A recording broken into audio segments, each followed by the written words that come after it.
Hi everyone, and welcome to this session of the PhenoLab. Today is my big joy and pleasure to have with us Professor Magnus Englander, who is Associate Professor at the Department of Social Work, Faculty of Health and Society at the Malmo University. Professor Englander is Associate Editor for the Journal of Phenomenological Psychology and also the co-editor for the Malmo University Press book series, Malmo University Studies in Ethnography and Phenomenology. Even though his background is in psychology, he has spent most of his career working in interdisciplinary settings. The overall purpose of his research is to photo the development of how phenomenological psychology and the phenomenology of empathy applies to qualitative research methodology, professional practice, and pedagogy. He is the author of multiple articles and editor of the book Phenomenology and the Social Context in Psychiatry, which is a great book, if I can say it, and a co-editor of Empathy and Ethics, forthcoming for Roman and Litterfeld. Magnus, thank you very much for accepting my invitation. The floor is yours. We are very curious to hear about the phenomenology training in empathy. Oh, thank you so much, Francesca, for that introduction, and of course for the invitation and opportunity to talk here at PhenoLab. I will sort of like presuppose in the sense that the audience here knows some things about the phenomenology of empathy, and especially empathy as a second person axis or second person perspective. So I presuppose that before the sort of like, and I will see if I can instead focus more on the training and the pedagogy around the training. So that is my sort of like purpose here, is to focus on pedagogy. So it be perhaps a bit more on practical matters and what you actually are doing in terms of pedagogical strategies and working within that context, especially since I'm working with students who usually don't have any background in philosophy, and especially in the Department of Social Work and also Department of Care Science, for example, which is the nursing science students. We say care science here in Sweden. And so we have to sort of like develop different strategies for, we can't just tell them to read Husserl or Edith Stein or Heidegger or something like that, but we have to sort of like find other ways of doing this. And I found for the last 20 years, I've sort of like found out that this type of empathy training also works very well with professionals. So and also in different settings. So it's sort of like a generic method that I want to present here, that you could actually follow anywhere where you have students who are perhaps not that, you know, exposed to philosophy and in those settings. So the insights here from phenomenology, you can say, are applied. So it's in a sense an applied phenomenology in the context then of pedagogy in higher education. But as I said, it could also be applied in different contexts. So I just want to make sure that you're seeing a different picture here, a different slide. Is that all right? Yeah. You are, hopefully you are. Applied phenomenology and pedagogy. Yes, Magnus, we can see everything. I was muted. Oh, okay. Sorry. Yeah. Everything is fine. Because sometimes this program sort of like, you know, won't work. So that's the problem. However, so the content here that I will try to present is give you an overview and the purpose of a pedagogical method of just, you know, empathy training. That's what I call it. And empathy training, of course, I'm not training empathy because empathy is already there, but it's that name sort of like, you know, has stuck with the training. So that's why it's still called phenomenological empathy training. but it will be clear as I go on and describe this. So we have also, I will, the second part, I will look at 3 specific pedagogical challenges that I have when I'm working with this. So, and you have to excuse my PowerPoint here because it's going to be very detailed. So, and that's how I like to follow this, since I'm here on a, you know, there's a specific time I have to deal with, so I don't just talk freely in that sense. And it will be 2 parts on each part also. So the first part might be a bit abstract to follow, but examples will follow. So bear with me, okay? Let me see. So the purpose of the phenological approach to empathy training is to work towards students adopting what I call an empathic attitude, and this is to remain within the empathic present that they're already in, so to speak, and that means of following the meaning expression of the other within the context of a we relation. And you can hear the we relation is a Schutzian term, of course, as in participating in the other's personal world. In the sense of a Schutzian epoche, I know the epoche is kind of like a hot subject nowadays, especially if you're in phenomenological psychology, but this is a Schutzian epoche in that sense. And the student will be able to remain here within the mode of interpersonal understanding. That's what it means. And thus, as Schutz would say, turn away from something. So you turn away from first person and third person perspective, meaning that their focus remains within a second person perspective. So so the idea is to be able to adopt this empathic attitude, to stay and remain within that empathic presence that you're already in, because as we know, empathy is already there when you're in front of a lived body. I mean, that's the foundation for that type of for the phenomenology of empathy.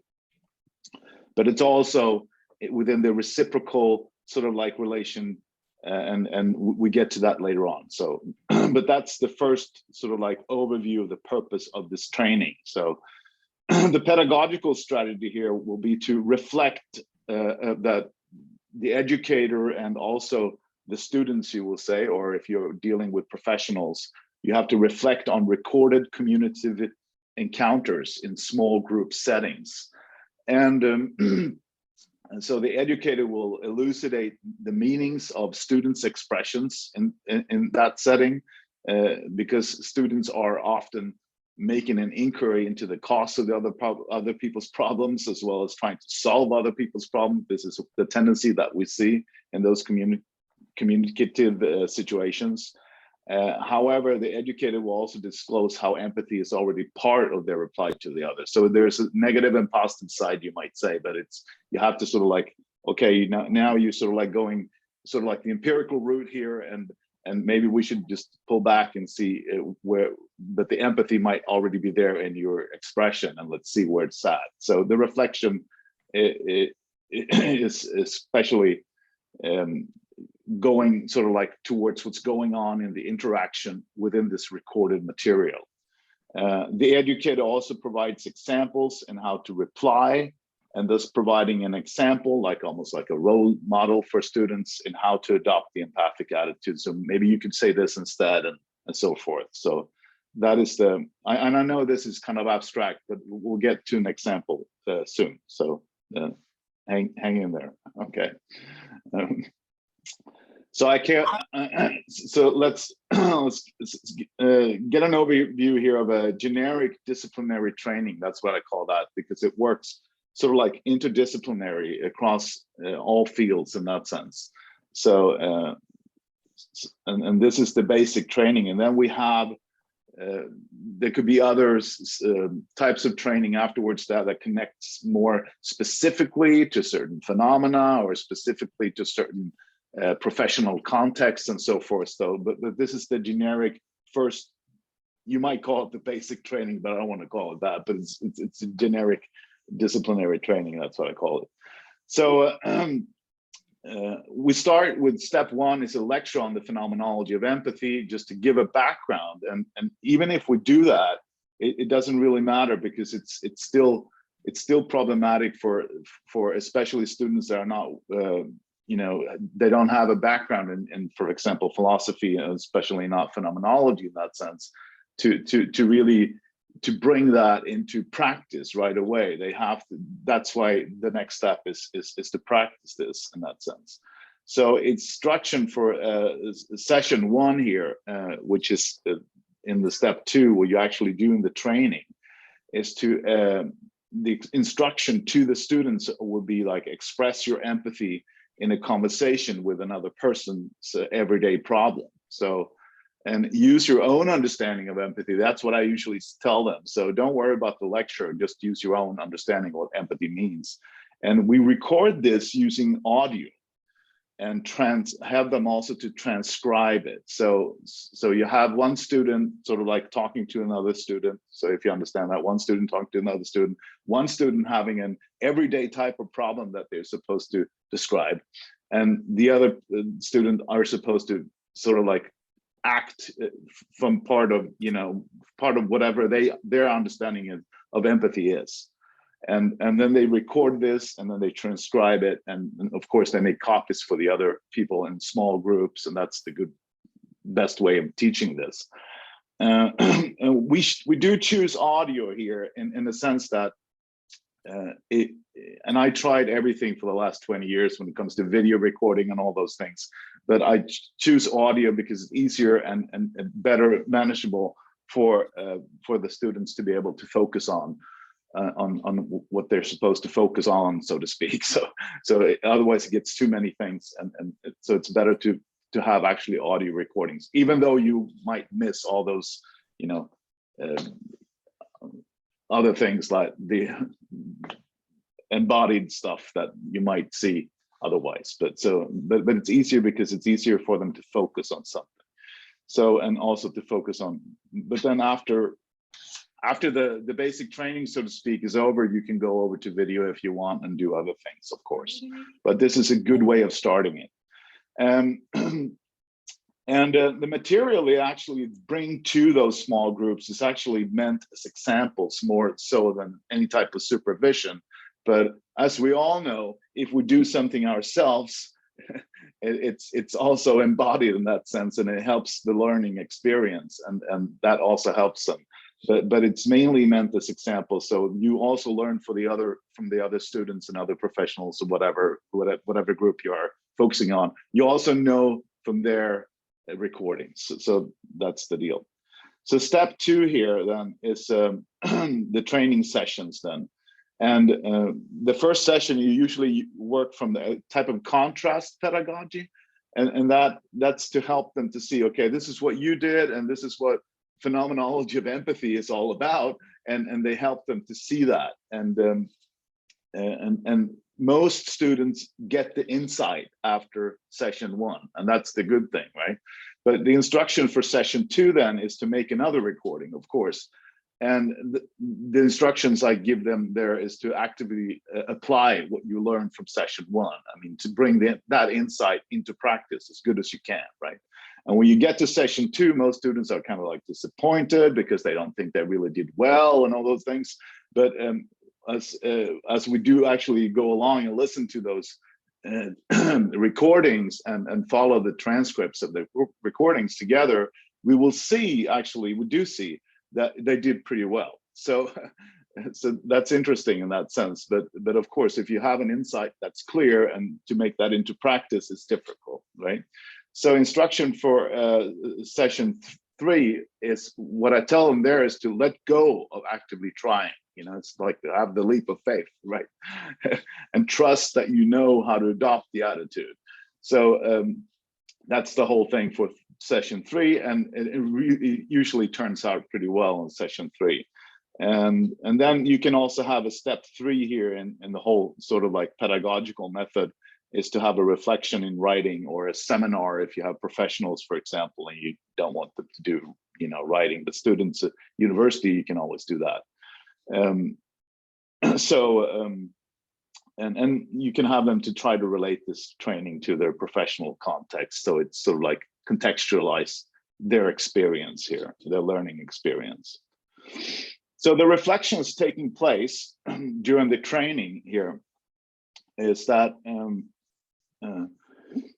the recordings and dialogues that are transcribed, one student presenting an everyday problem, the other replying based on their empathy, right? So that's the basis of it. So you understand that. Showing that the student's reply is already rooted in empathy. That's one of the things that we have to do, but that the student's expression is often following an inquiry into the cause of the problem, attempting to solve the problem, and typically using an expression carrying a tone of sympathy and compassion, thinking that, okay, I'm covering empathy now, right? So, but they're still doing this typical trying to find the cause of the problem, attempting to solve the problem, and making an inquiry into something in that sense. And the educator has to engage in seeking to disclose then what is taken for granted here, both in terms of empathy and the meanings coming through and the student's expression, and also within the expression of the student presenting an everyday problem. So you have to look at both of these students in their recordings and how they do it, right? So the educator also makes spontaneous suggestions indicating alternative ways to describe meanings expressed by the student who's presenting an everyday problem. So you have to act as a role model here quite spontaneously. You could prepare for it by listening through all those recordings, but it's usually, we don't have time for that. So, but it's also good to be able to show that in a spontaneous sense, how you actually are dealing with this. So let me use an example, okay? And I hope everybody can see what so I'm not talking here with, you see that I'm changing slides, right?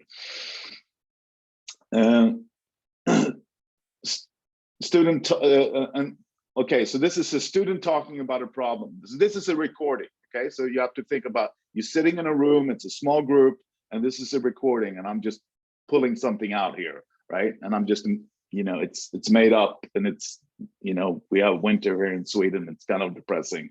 So this fits well as an everyday type of problem. Everyday type of problem is also something that we also picked to be able to not get into too many difficult problems. But we also have, of course, if you have professionals, you can have the ability to actually deal with, you know, in a supervision type of setting also with, you know, when they talk to real patients and all those things. But this is at least students talking about a problem. And the student says this, you know, and this is, of course, an example. I can't stand the dark winters here in Sweden. I don't feel as if my sense of energy belongs to me anymore. It has been taken away from me. And this is, I put this because it's difficult to get this in the sense of a text, right? So, but it's expressed with a tone that something has been taken away from the student, right? And student here replying, how long have you felt this way, right? So, and that's supposed to be expressed with a mixed tone of concern and investigative style. So the educator already here can say, well, let's pause the recording. Let's stop, right? And so we pause the recording, and there's usually long commentaries in the first session, but it's important to see how I have to go through this so you understand what I'm doing here, okay? So bear with me, it's a lot of text, I know.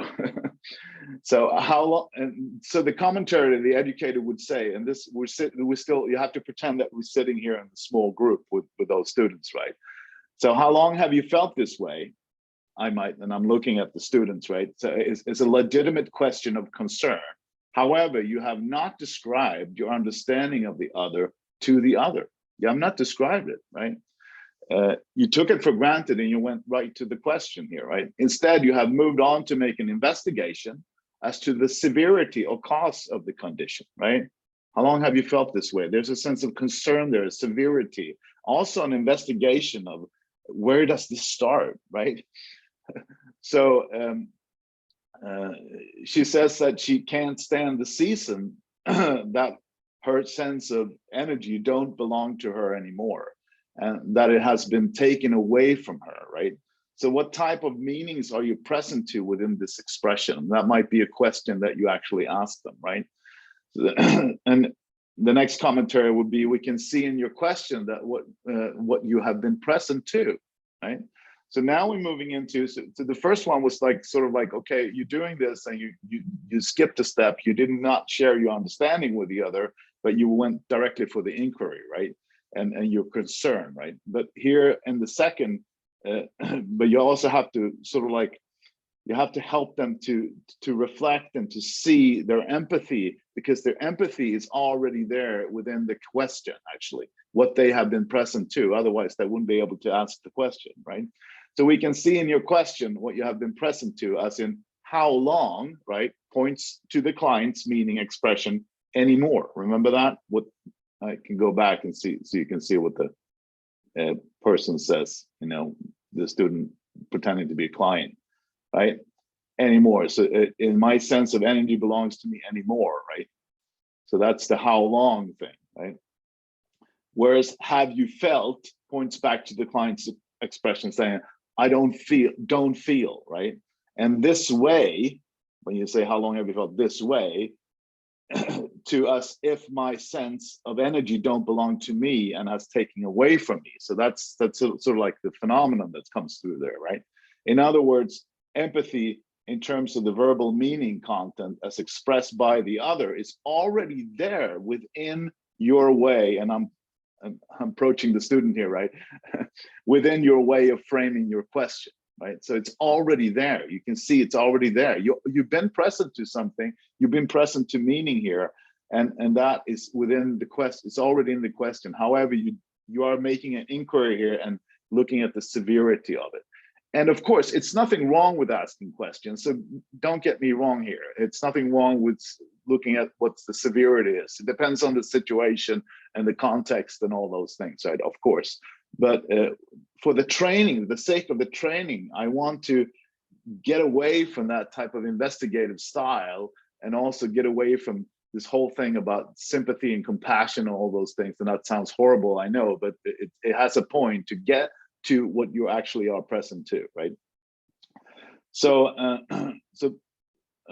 let me go to the third commentary here, but let us also reflect back to the tone in how this is expressed, right? The meanings expressed could be described as a sense of getting robbed of one's sense of ownership over one's sense of agency, and how this is lived through, right?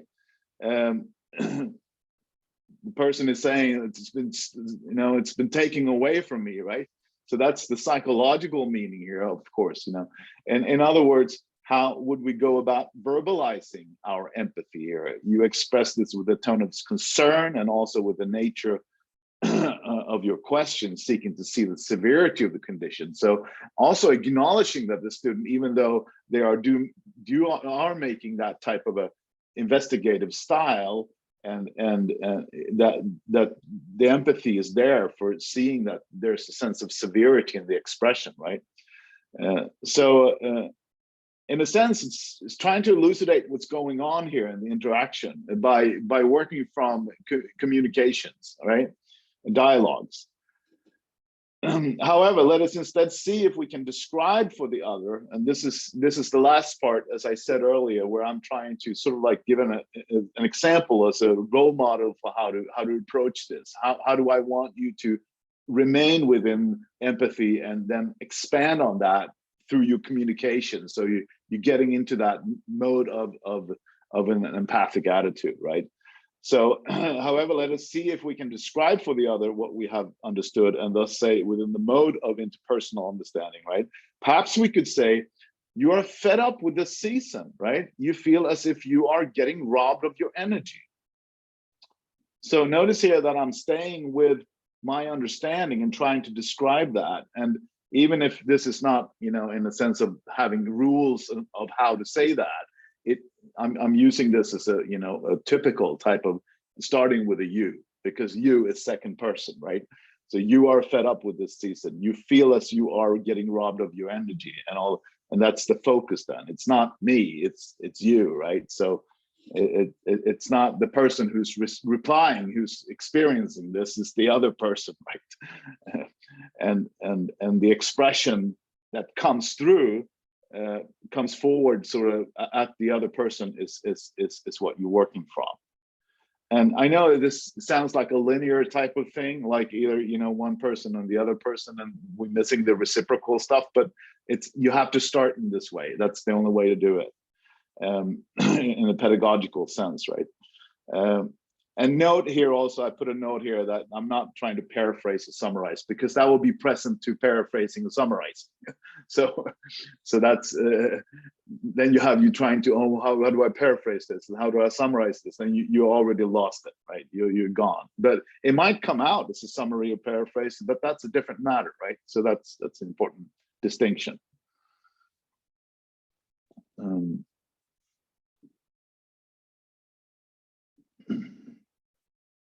Okay, so we'll move to, let's pretend we're in the second session, right? But I'm going to use the same example because that makes it easier here for all of us to follow, I hope.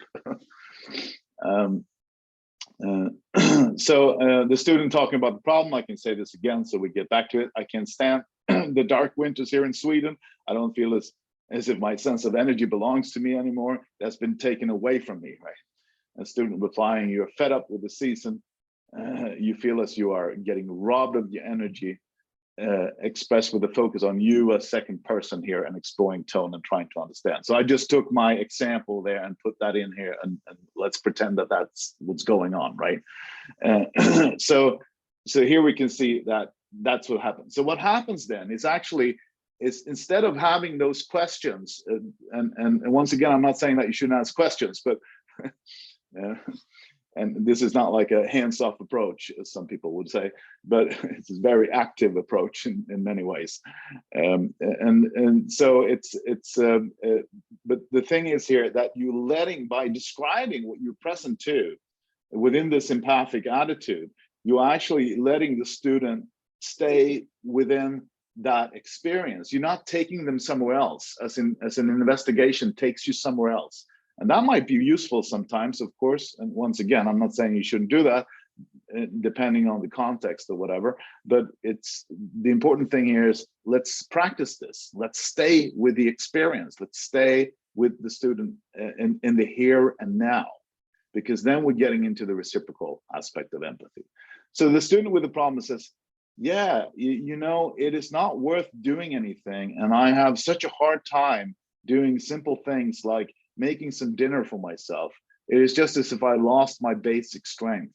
Now I want it back, but I can't seem to find it.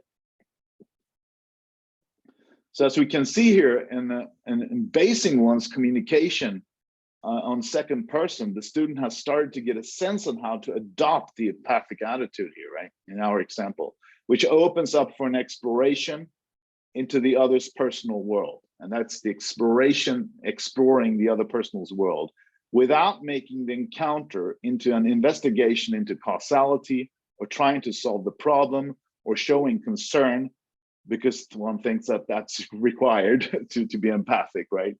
But to follow the meanings expressed by the other as to follow the purpose of interpersonal understanding. You follow the purpose of interpersonal understanding, as in expanding our basic empathy in that sense. That's Sahavi's term, I know, but it's kind of the basic empathy, right? That is already there. That empathy is already there when you're present to a lived body in that sense. And so expanding that basic empathy into an empathic attitude. So that's what we're training them to do, right? So they can stay and remain there. And that can be very good sometimes in terms of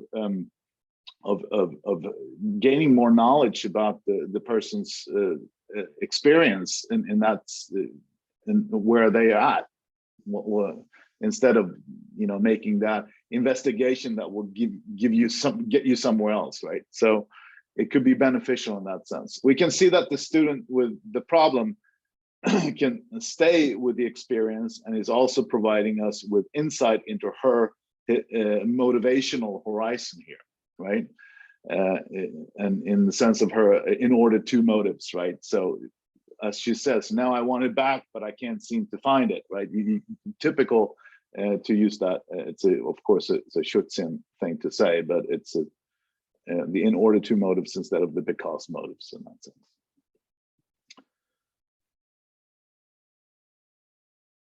I have to credit Scott Churchill for that insight, I guess. Okay, so that is an example of sort of like how we're working in that empathy training situation. So that's the first. So we're facing with this purpose that we have, that students will be able to adopt this empathic attitude. We're facing a series of pedagogical challenges. And of course, I can't bring up all of them today, but I have 3 of them at least. And those are the basic ones that usually comes up in terms of the basic training. Excuse me. So the first challenge here is that most students know empathy as trying to imagine what it's like to be the other person, like walking the other's shoes and all those things, right? As in imitating or matching the other's state of mind or sense of being. In contemporary computer language, to simulate the other, or in neuroscientific terms, to activate one's mirror neurons. There's the same meaning there in that sense. Also, theorize about the other, or to know the other by analogy, captures similar types of operations as we see. And this is like, you can see this from the theory of mind debates and all those things. That is as in making a copy of the other. So copies are made from first person, right? Imitating, simulating, or from third person, theorizing, right? So those are copies made. All of those accounts are actually based on the phenomenological fact that one cannot have the other person's lived experience. So there's a similar, sort of like we have a concern, all of us, no matter what perspective we take in terms of philosophical perspective here, but we do have a concern here that we cannot have the other person's lived experience. So what do we do? How do we explain this, or how do we describe this, and how do we deal with this, right? And of course, phenomenologists do agree with this. And in fact, Husserl says that I can't have the other person's experience because then I'll be the other person. So that's not the thing, right? So, but therefore, theory of mind, simulation theory, and that theory of mind would be like the theory, analogical inference, etc. Believe that understanding the other begins with a distance to the other, and that such a distance needs to be bridged by making a copy that consequently establishes interpersonal understanding. And in phenomenology, we have a different take on that, of course. But this is a typical way of phrasing this in this literature. So Alvin Goldman says this, for example, and this is my emphasis. First, the attributor creates in herself pretend states intended to match those of the target. In other words, the attributor attempts to put herself in the target's mental shoes. But this is not what happens first. If I am to copy something, then I must have been present to something first. That is, I must already have understood something. How else would I be able to copy that otherwise, right? That would be pretty difficult. So that's the problem of that argument, so to speak. But what about the mirror neurons then? You know, we all heard about those. And Vittorio Gallese claims that simulation is implicit, so it's implicit, right? But I would say if I don't simulate first, neither does my mirror neuron. So that's my take on that.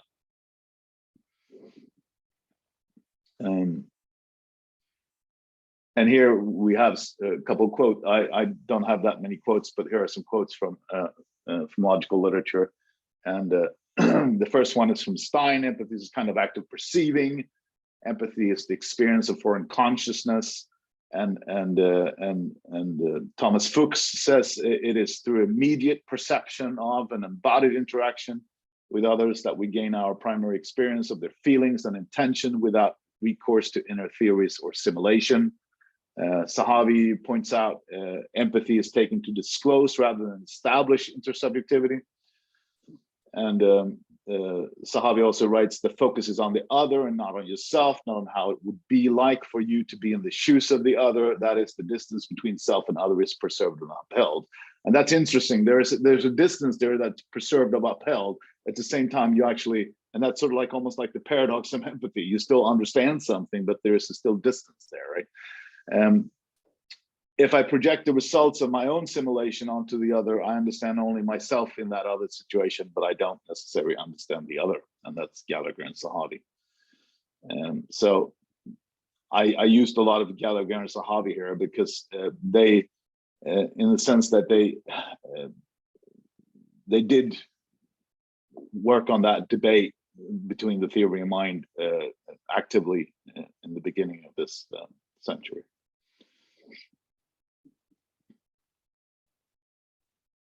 Okay, the second challenge then. Most students believe that sympathy and compassion is the prerequisite for interpersonal understanding.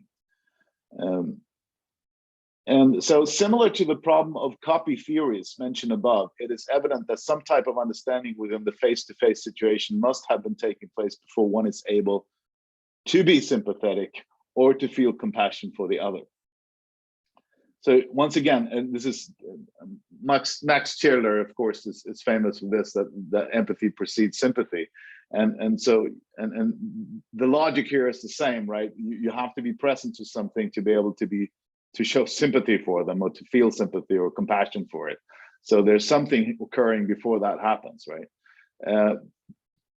Problem occurs when we try to interpret empathy as preceded by sympathy and compassion. Now, I'm not saying that that's a bad idea to sort of like teach morals to people and what's good and you know how to be sympathetic or compassionate or anything like that. So that's not the point here. But if there is a problem here when you do that, because we tend to say to our kids, right? Can you imagine what it's like to be that person, right? So they get a sense of, you know, their ethical reflection gets started or whatever. You hope for that, at least when you have kids.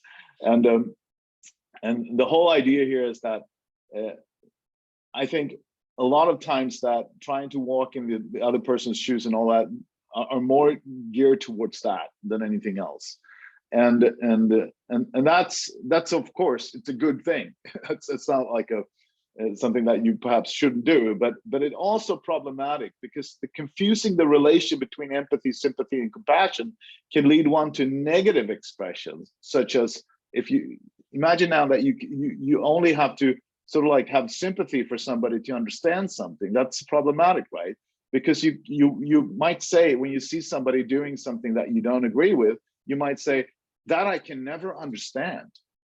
Or worse, you might say something, I can never understand that person or that group of people, right? Clearly, to be able to state such a thing, one has already understood something. So that, once again, we're getting back to that, that empathy precedes both sympathy and compassion in that sense, in the here and now, all right? So I'm not talking what, you know, how to teach, you know, you shouldn't teach your people morals and to be good people and stuff like that, but it's you have to see what's going on in the situation, right? If I'm able to understand the other through perception, then I do not automatically feel sympathy and compassion for the other. I could have actually the opposite feelings. And I think we have to sort of like, in a lot of those types of professional educative systems that I work in, where they try to educate people in social work and nursing and psychology and all those things, it's all like automatically you do tend to pick those types of professions because you care for people, right? You in that sense, you're already in sympathy and compassion for people. You otherwise you might study business or something, I don't know, but it's not saying that business people are not sympathetic, but you know what, hopefully you can understand what I'm saying here, where I'm going with this. You already have sort of like chosen a help profession in some sense, and it's and in many ways, you bring that also into the interaction with people, and that could be problematic, not knowing what to understand and what not to. Sometimes you have to work with people you don't really like. That's a fact. But you still have to work from an understanding of the other, right? And so this could be helpful in that sense to also help you to be able to see what your line of duty is, so to speak, in your profession, and to understand something. And when you start understand something, you can actually also start to see that sympathy is something that comes from that understanding, even though you beforehand said that I can never understand those people, or I really don't like this person and I can't work with those people, and all those things that we do have, you know, that people experience in professional lives. Although to be a professional, you would say, of course I will do that, but still there is some things that goes on that might be problematic. So in that sense, this distinction clarifies this for students and professionals and help them to reflect on that in a certain way, right? So the second challenge here is then opening up, in a sense, for an explorative stance, almost like a very similar in the sense to how you would go about, for example, in participant observation within ethnography and anthropological research. An explorative stance, you explore this world, right? So, and okay, let me see. Oh, we're into third challenge now. Okay. Most students believe that empathy is a linear process, as in the professional being the only one doing the understanding, right? That's typical. I mean, the professionals usually don't think that, but most students believe that I'm supposed to understand and help you, and you're more like the passive one, right? The other person. However, working from intersubjectivity also discloses the possibility of a reflection in which a we relation, and this is Schutz's term, right, can be then elucidated here. A reciprocal empathy, as in realizing that also the client patient, right, already has an understanding of the professional. So, and there's already an understanding there. You both situated in this we from the beginning, and intersubjectivity is already there. And together in the here and now, that's the term, right? In the here and now, we understand each other directly. And that is kind of like a different type of situation that should really capture in this we relation term, because as you think about yourself, when you go through something, you reflect on that, and first you experience something, you reflect on that, and you get the meaning of it. Well, that's the meaning of it. But when you're in that situation with the other person, it's an understanding that's direct, and that's different. Because you already know, if you're going as far as to see that whoever you're in front of, you know, it's a lived body, and it's sort of like, or a minded creature, you might also say, in the sense of phenomenology. However, I would say that you should be careful not to introduce this type of Schutzian reciprocal empathy too early in the generic training. I usually save it for the last part. So in the third session there, we have 3 sessions of the training, and I usually save it for that, because it could be difficult for students in that sense to grab. You know, you have to sort of like work with this in a pedagogical way, like step-by-step approach, and to be able to get to this insight, right? So that's the third challenge and last challenge, actually. See, what time do I have? Okay. So let's consider an example. This is taken from a book review that Larry Davidson wrote in the Journal of Phenomenological Psychology. I just pulled it out because it's a great example, I think. It's from an interview with somebody, and he used it for a different purpose, of course, but I'm going to use it here. Let's pretend that this person is saying this to us, right? So this person is saying like this: I'm not a crazy person, but it's the point that we go through things that people can't even fully imagine. We can tell you certain things, but it's almost like saying you've never been to prison. I can tell you about prison. I can tell you everything, but until you experience being in prison, it's a whole different story. And that's how it is with the sickness thing that we're diagnosed with, right? So that's a person diagnosed with schizophrenia, of course. How is our example related to the pedagogical challenges? And that's my question for you, right? And so not seeking a copy of the other, let's not do that. In fact, the person is telling us, actually, did you see that? The person is actually telling us to do that, not to do that, right? We go through things that people can't even fully imagine, right? So don't even try. Don't try to understand that. Unless you have experienced this, don't even try, right? So don't try to make a copy. Don't come here with a theory or anything, right? So the person is telling us also not to do so, and we might get in a sense like, oh, what am I supposed to do? Should I, maybe suggest that the person go and talk to people, that have similar experiences and all those things, that tries to solve the problem? Or how can I, in one way, can I describe the meaning that I'm present to here? Is that a possibility? And what is that then? Would that not insult the person because the person is saying don't even try, right? But that's confusing content with meaning expression, and that's a very important aspect of this, right? So not confusing sympathy and compassion with empathy. Also, can we remain explorative here? Can we just, okay, what's going on here? What's the meaning expression coming at us, so to speak? Can we remain in the here and now of the reciprocal? Can we stay there? What's going on in the we relation? Is that a possibility? So let's see. So this is my sort of like way of saying that.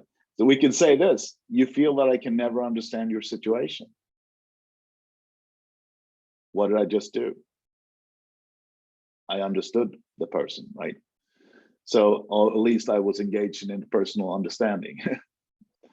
The person might say, well, of course you can, you never know. It's not about what's going on, but it's what the purpose is and the attitude that you adopt and what you're trying to do. And let's see. So let's return to the pedagogical purpose where I started. So by learning how to adopt an empathic attitude, students are able to remain within a second person perspective by turning away from first person and third person perspectives, thus being engaged in an exploration of the other's personal world by following the meanings expressed by the other in the here and now. So that's kind of like what this is all about, right? The training also contributes, I would say, to an empathic attitude adopted as foundation for the professional role, in which the professional approach the client, patient, or interviewee, if you do qualitative interviews, for example, from a second person perspective within a professional context. So in other words, students learn how to work here within the figure-ground relationship, I would say, between professional purpose and interpersonal understanding. It's always a figure-ground there. As a spontaneous actually shift between these two attitudes, or even two worlds, if you want to use a Schutzian term there, or two modes of being in that sense.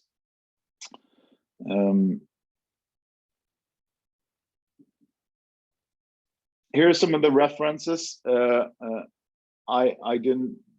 There are some other references that I used, of course, in the PowerPoints, Sahavi and Fuchs and all of those things, and they're more or less in those references. So that's what I can hear. But if you're interested in getting into sort of like more of a detailed account of what I just sort of like gave you a brief overview of, I think the 2019 the practice of phenomenological empathy training for the Journal of Phenomenological Psychology, and also the first one, the empathy training from a phenomenological perspective, also from the Journal of Phenomenological Psychology, will give you a good overview of the training if you're interested in the pedagogy and all those things. If you're interested in more of how it relates to perhaps psychiatry, I think the 2018 one here, Empathy and Social Psychiatry, it will give you that insight on how it might relate to approaching people with who suffer from mental illness and so forth. And also, of course, ethics. It's the new book coming out with that Susie Farrell and I have been editing. And there is also, of course, the forthcoming book by Brancho that has also empathy, reflection, and mental health that's related to that. So there's also an evaluation actually that was done on this approach. If you're interested in that and see what actually came out of that, I asked professionals that I trained over the course of a whole year from various professions to describe the situation at work where they're really and to describe that situation in which the empathy training sort of like became meaningful, or it came through, you know, and came up, and they started using it, what they learned from the training. And they actually said that it was a qualitative study, and what they said that it was sort of like experienced as something like a new approach for them. And also, even though they've been professionals for a long time, and it also it came out when it was a sort of like a very emotional type of situation.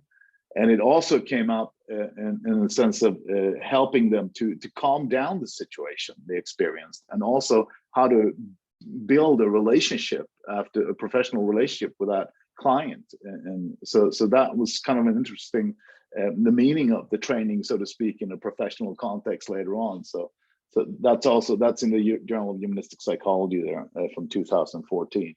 So if we think that it's so important here with the alliance, you know, between professional and whoever is, you know, the clients, especially we see that in psychotherapy, for example, how much you try to emphasize the alliance thing. I think this could be a good basic generic training that can help you to sort out what empathy is, and interpersonal understanding, how to adopt an empathic attitude, and to remain longer with the work of interpersonal understanding that usually are just taken for granted, and you go directly into solving problem, helping people, and you perhaps will be able to stay longer. And you might think that this will take longer, but most people say it actually saves some time. So that's the good thing also about this whole thing.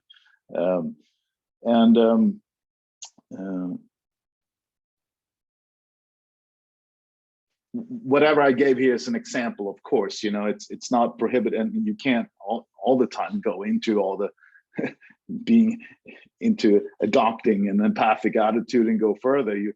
I mean, in an emergency situation at the hospital, for example, or whatever in profession you have, the thing is that you might not be able to communicate, but you are following the other person in second person, because if you start making copies or you start theorizing, you lost the situation, that's for sure. So whatever happens, empathy is already there. But how can we sort of like, this is the training here, is to help people to be able to expand on this into an attitude, and to remain longer with interpersonal understanding. So yes, thank you for your attention. You know, that's all for me. Okay, thanks.